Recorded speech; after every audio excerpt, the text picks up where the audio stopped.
You may have heard of him. He was a trailblazer, a translator, a trapper, and to some, a traitor. But despite his untimely end, he lives in the annals of history, a legend. His name was Etienne Brulé, a French-Canadian explorer widely believed to be the first European in Michigan. So stay tuned as we recount the life and legacy of Etienne Brulé in this Michigan Moment. Etienne Brulé was born in 1593 in Champigny-sur-Marne, a French city southeast of Paris. At 16, Brulé left France and traveled to the recently found colony of New France. There are no written records of Brulé's early years in the colony, though we do know at the time of his arrival, the colony of New France was a vast, untapped wilderness of ancient forest with harsh Canadian winters, its only permanent settlement being a small trading post that would eventually become Quebec City. It was here Brulé met Samuel de Champlain, the man considered the father of French Canada. It is through Champlain that we get the first written accounts of Brulé's activities in New France.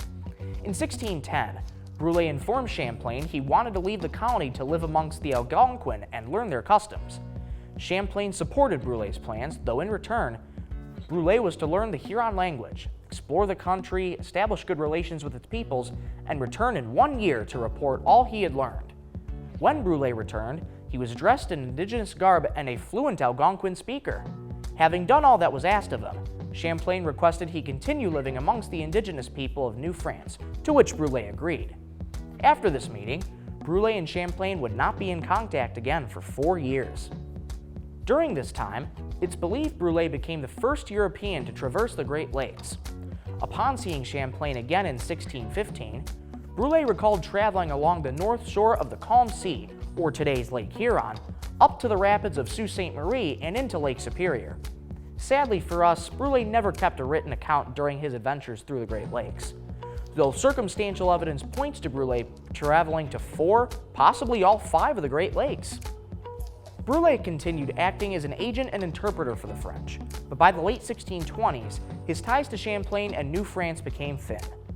Brulé returned to France in 1626, where he became a merchant. In 1628, Brulé and his French fleet were captured by the British. After being held captive in London, Brulé was released upon pledging support for David Kirk, an English privateer leading his own expeditions in Canada. Brulé subsequently returned to New France.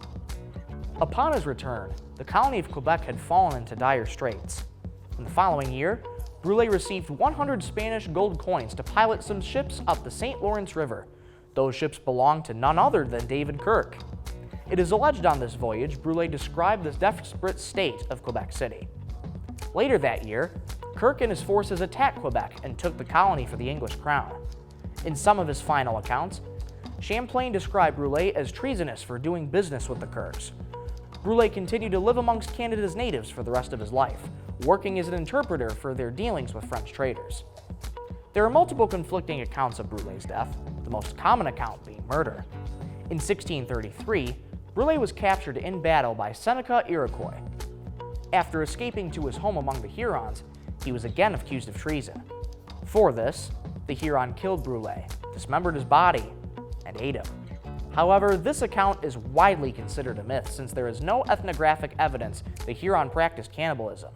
To further complicate the matter, in the Journal of Jesuit Relations, Father Lejeune recounts meeting a French interpreter who had lived amongst the Huron for many years. It is unclear what French interpreter Lejeune could be referring to in his account other than Brulé, even though the account was written well after reports of Brulé's death. Whether he was killed and eaten or went on to live a secret life in the great wildernesses of the Northeast, we may never know. Though he may have never wrote another word about it, there's no denying Etienne Brulé left a lasting mark on the history of the Great Lakes. Thank you for watching this episode. If you'd like us to cover a specific topic in the future, leave a comment, and we'll see you next time on Michigan Moment.